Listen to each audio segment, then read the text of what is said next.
ആത്മഹത്യയ്ക്ക് ശ്രമിച്ചതിന് പിന്നാലെ ചികിത്സയിലായിരുന്നു തിരുവനന്തപുരം തൃക്കണ്ണാപുരം സ്വദേശി ആദിത്യയാണ് മരിച്ചത്. വിവരങ്ങളുമായി ഇപ്പോൾ അഞ്ജു ജയപ്രകാശ് ചേരുന്നുണ്ട്. അഞ്ജു, ഇൻസ്റ്റഗ്രാം ഇൻഫ്ലുവൻസറായിട്ടുള്ള ഒരു പെൺകുട്ടി ഇപ്പോൾ മരിച്ചിരിക്കുന്നു. എന്താണ് ആത്മഹത്യയിലേക്ക് നയിച്ച കാരണങ്ങൾ? എന്താണ് ഇപ്പോൾ ഈ ഘട്ടത്തിൽ നൽകാനാവുന്ന വിശദമായ വിവരം? സംഗീത, സൈബർ ആക്രമണവുമായി ബന്ധപ്പെട്ട് വളരെയധികം കുട്ടിക്ക് നേരെ വലിയ തരത്തിലുള്ള സൈബർ ആക്രമണം ഉണ്ടായിട്ടുണ്ടെന്ന് ആണ് കുടുംബാംഗങ്ങളിൽ നിന്നും സുഹൃത്തുക്കളിൽ നിന്നും ഉൾപ്പെടെ മനസ്സിലാക്കാൻ സാധിക്കുന്നത്. ഈ ഒരാഴ്ച മുന്നെയാണ് ഈ ആത്മഹത്യാ ശ്രമം ഉണ്ടായിരിക്കുന്നത്. തുടർന്ന് ആശുപത്രിയിൽ രക്ഷിതാക്കൾ എത്തിക്കുകയുണ്ടായിരുന്നു. വെന്റിലേറ്ററിന്റെ സഹായത്തോടു കൂടിയാണ് ഇത്രയും ദിവസം ആദിത്യ കഴിഞ്ഞിട്ടുണ്ടായിരുന്നെങ്കിൽ ഇന്നലെ രാത്രിയോടുകൂടി തന്നെ ശ്വാസമുട്ടൽ അധികരിക്കുകയുണ്ടായി. തുടർന്നാണ് 6 മണിയോടുകൂടി മരണം സംഭവിച്ചതെന്നാണ് അറിയാൻ സാധിക്കുന്നത്. നിലവിൽ ആദിത്യയുടെ മൃതദേഹം ഇപ്പോൾ വീട്ടിലെത്തിച്ചിട്ടുണ്ട്. അല്പസമയത്തിനകം തന്നെ തൈക്കാട് വെച്ച് സംസ്കാര ചടങ്ങുകൾ ഉൾപ്പെടെ നടക്കുമെന്നാണ് അറിയാൻ സാധിക്കുന്നത്. എന്തായാലും കുട്ടിയുടെ ഒരു സുഹൃത്തുമായി ബന്ധപ്പെട്ടിട്ടുള്ള ചില കാര്യങ്ങളും പറയുന്നുണ്ട്. ആ സുഹൃത്തുമായി ചില പിണക്കങ്ങൾ ഉണ്ടായതിനെ തുടർന്ന് സൈബർ ഇടത്ത് വലിയ തരത്തിൽ ആക്രമണങ്ങൾ നേരിട്ടിട്ടുണ്ടായിരുന്നു. അതുൾപ്പെടെയാണ് കുടുംബാംഗങ്ങൾ ചൂണ്ടിക്കാട്ടുന്നത്. എന്തായാലും സൈബർ ആക്രമണത്തിന്റെ പേരിൽ വീണ്ടും ഒരു ആത്മഹത്യ എന്നുള്ളതാണ് നിലവിൽ അറിയാൻ സാധിക്കുന്നത്. വലിയ സോഷ്യൽ മീഡിയയിൽ വലിയ തരത്തിൽ സജീവമായിട്ടുണ്ടായിരുന്ന ഒരു പെൺകുട്ടിയായിരുന്നു. ഒപ്പം തന്നെ ഈ +2 കാരിയാണ്. തിരുവനന്തപുരത്തെ കോട്ടൺ ഹിൽ സ്കൂളിലെ +2 വിദ്യാർത്ഥിയാണ്. ഹ്യൂമാനിറ്റീസ് വിദ്യാർത്ഥിയാണ്. ഹ്യൂമാനിറ്റീസിൽ ഒരു സബ്ജക്റ്റിൽ തോറ്റിട്ടുണ്ടായിരുന്നു എന്നറിയാൻ സാധിക്കുന്നു. അത് എഴുതിയെടുക്കാൻ അടക്കമുള്ള ശ്രമങ്ങൾ നടക്കേണ്ടിയിരുന്നു. ആ ഇടയിലാണ് ഇപ്പോൾ ഇത്തരത്തിലൊരു സംഭവം ഉണ്ടായിരിക്കുന്നത്. എന്തായാലും കുടുംബാംഗങ്ങളും നാട്ടുകാരും ഞെട്ടലിലാണുള്ളത്. വളരെ ആക്റ്റീവായിട്ടുള്ള, വളരെ എല്ലാ കാര്യത്തോടും വളരെ സൗമ്യമായി പ്രതികരിക്കുന്ന ഒരു പെൺകുട്ടി, വളരെ ആക്റ്റീവായിട്ടുള്ള ഒരു പെൺകുട്ടി ഇത്തരത്തിലൊരു ആത്മഹത്യാ ശ്രമം എന്തിനു നടത്തി എന്നതിന്റെ ആശ്ചര്യത്തിലാണ് സുഹൃത്തുക്കൾ ഉൾപ്പെടെ കാര്യങ്ങൾ പങ്കുവെക്കുന്നത്. എന്തായാലും സംഭവവുമായി ബന്ധപ്പെട്ട് നിലവിൽ കുടുംബാംഗങ്ങൾ പോലീസിൽ പരാതിപ്പെടാൻ പോകുകയാണുള്ളത്. പൂജപ്പുര പോലീസ് സ്റ്റേഷനിൽ ഇതുമായി ബന്ധപ്പെട്ട് പരാതി നൽകുമെന്നാണ് കുടുംബാംഗങ്ങൾ പറയുന്നത്. ഈ സുഹൃത്തൊപ്പമുള്ള ആളുകളിൽ നിന്ന് നേരിട്ട സൈബർ ആക്രമണമാണോ മറ്റെന്തെങ്കിലും വിഷയമാണോ എന്നുള്ളത് ഇനി പോലീസ് അന്വേഷണത്തിൽ വേണം വ്യക്തമാകാൻ. സംഗീത, അഞ്ജു, 17 വയസ്സ് മാത്രം പ്രായമുള്ളൊരു പെൺകുട്ടിയാണ് ഇപ്പോൾ രൂക്ഷമായൊരു സൈബർ ആക്രമണത്തിന് ഇരയായി ഇപ്പോൾ ആത്മഹത്യയ്ക്ക് ശ്രമിച്ചിരിക്കുന്നത്. എന്താണ് പോലീസിന്റെ ഭാഗത്തു നിന്നും ഈ ഒരു ഘട്ടത്തിൽ എന്തെങ്കിലും തരത്തിലുള്ള ഇടപെടലോ അല്ലെങ്കിൽ പ്രതികരണമോ ഈ വിഷയത്തിൽ ഉണ്ടായിട്ടുണ്ടോ? ഈ കഴിഞ്ഞ ദിവസങ്ങളിൽ ആത്മഹത്യാ ശ്രമം നടത്തിയതിന് പിന്നാലെ തന്നെ എന്തെങ്കിലും തരത്തിലുള്ള ഒരു പ്രതികരണം അത്തരം ഭാഗത്തു നിന്നുണ്ടായിട്ടുണ്ടോ? സംഗീത, ഈ ആത്മഹത്യാ ശ്രമം നടന്നതിന് തൊട്ട് പിന്നാലെ തന്നെ പോലീസ് അതിന് മറ്റ് നടപടിക്രമങ്ങളിലേക്ക് കടന്നിട്ടുണ്ടായിരുന്നു.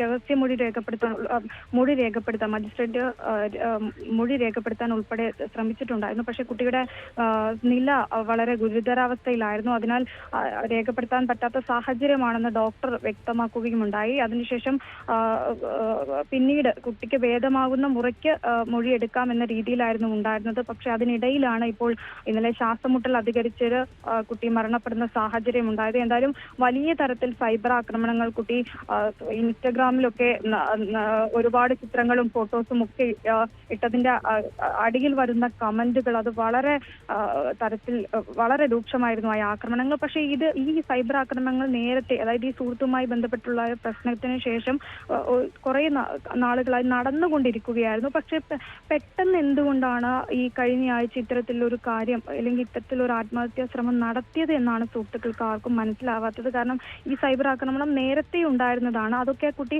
വളരെ ധൈര്യപൂർവ്വം നേരിട്ട ഒരു പെൺകുട്ടിയാണ്. പക്ഷെ എന്താണ് പെട്ടെന്നുള്ള ഈ ആത്മഹത്യക്ക് പിന്നിലെ കാരണമാണ് കുടുംബാംഗങ്ങൾക്കും ഒപ്പം തന്നെ ഈ സുഹൃത്തുക്കൾക്കും മനസ്സിലാക്കാൻ സാധിക്കാത്തത്. അതിന്റെ ഞെട്ടലിലാണ് ആളുകളുള്ളത്. അതിൽ അന്വേഷണം വേണമെന്നാണ് ഇപ്പോൾ സുഹൃത്തുക്കളും ബന്ധുക്കളും ഉൾപ്പെടെ പറയുന്നത്. കാരണം സൈബർ ആക്രമണം നേരത്തെ കുട്ടി നേരിട്ടതാണ്.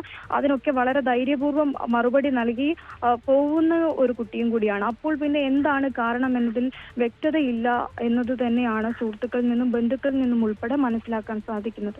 അഞ്ചു അഭ്യൂഹങ്ങൾ നിലനിർത്തി ആദിത്യ കടന്നു പോകുമ്പോഴും ആദിത്യ വളരെയധികം പ്രിയങ്കരിയായിരുന്നു നാട്ടുകാർക്കിടയിലും അതുപോലെ തന്നെ സ്കൂളിലും വിദ്യാർത്ഥികൾക്കിടയിലും ഒക്കെ ഒരു താരമായിരുന്നു എന്ന് വേണം നമ്മൾ മനസ്സിലാക്കാൻ.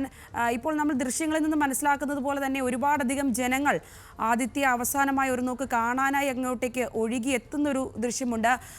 ആ ഒരു പ്രദേശത്തും അതുപോലെ തന്നെ സ്കൂളിലുമൊക്കെ ആദിത്യ എത്തരത്തിലുള്ളൊരു ഇൻഫ്ലുവൻസർ ആയിരുന്നു എന്നുകൂടി ഈ ഘട്ടത്തിൽ ഒന്ന് പങ്കുവെക്കാമോ? സംഗീത കോട്ടൺ ഹിൽ സ്കൂള് സംഗീത നേരത്തെ സൂചിപ്പിച്ചതുപോലെ 18 വയസ്സ് മാത്രം പ്രായമുള്ള ഒരു കുഞ്ഞാണ്. അപ്പോൾ ആ കുട്ടി ഒരുപക്ഷെ ഇവിടെയുള്ള ആളുകൾ അതിന് വലിയ തരത്തിലുള്ള ഉദാഹരണമാണ്. ആദിത്യയുടെ സുഹൃത്തുക്കൾ, ഇൻസ്റ്റഗ്രാമിലെ ഉള്ള സുഹൃത്തുക്കൾ, കൂടെ പഠിക്കുന്ന ആളുകൾ, ആ സ്കൂളിലുള്ള ആളുകൾ, അവിടുത്തെ സ്കൂളിലെ അധ്യാപകർ, അങ്ങനെ എത്തിച്ചേരാൻ പറ്റുന്ന ആളുകൾ ഒരുപാട് പേരാണ് ആദിത്യയെ ഒരു നോക്ക് കാണാനായി, അവസാനമായി ഒരു നോക്ക് കാണാനായിട്ട് ഈ വീട്ടിലേക്ക് എത്തിച്ചേർന്നിട്ടുള്ളത്. ഇവിടുത്തെ നാട്ടുകാരുൾപ്പെടെ വിവരം അറിഞ്ഞ് ഞെട്ടലിലാണ് ആളുകളൊക്കെ ഓടിയെത്തുന്നത്. കാരണം ഇത്തരത്തിലൊരു സംഭവം നടന്നിട്ട് ഞാൻ സൂചിപ്പിച്ചുവല്ലോ, ഈ തിങ്കളാഴ്ചയാണ് ഇത്തരത്തിലൊരു ആത്മഹത്യാ ശ്രമം നടന്നത്. അന്ന് അതിന്റെ തൊട്ടടുത്ത ദിവസം തന്നെ ഈ സുഹൃത്തുക്കളെ പലരെയും ആദിത്യ വിളിച്ചിട്ടുണ്ടായിരുന്നു. വിളിച്ച് ചില കാര്യങ്ങൾ സംസാരിക്കണമെന്ന് പറഞ്ഞ ആളുകളുണ്ട് ഈ കൂട്ടത്തിൽ തന്നെ. പക്ഷേ നാളെ രാവിലെ സംസാരിക്കാം എന്ന് പറഞ്ഞ് അന്ന് രാത്രി മടക്കിയ ഒരുപാട് സുഹൃത്തുക്കളുണ്ട്. അത്തരത്തിൽ രാവിലെ പിന്നീട് കേൾക്കുന്ന വാർത്ത അത് ഞെട്ടലോടുകൂടി മാത്രമാണ് ഉൾക്കൊള്ളാൻ സാധിച്ചതെന്ന് തുറന്നു പറഞ്ഞ ഒരുപാട് കുട്ടികളുണ്ട്. ശരി അഞ്ജു, ദുരൂഹത ബാക്കി നിർത്തിക്കൊണ്ട് തന്നെ ഇൻസ്റ്റഗ്രാം ഇൻഫ്ലുവൻസറായ ആദിത്യ വിടവാങ്ങിയിരിക്കുന്നു. രൂക്ഷമായ സൈബർ ആക്രമണത്തിന് ഇരയായിക്കൊണ്ടാണ് ഒരു 17-കാരി ഇപ്പോൾ ആത്മഹത്യ ചെയ്തിരിക്കുന്നത്. അഞ്ജു ജയപ്രകാശാണ് വിശദാംശങ്ങൾ പങ്കുവച്ചത്.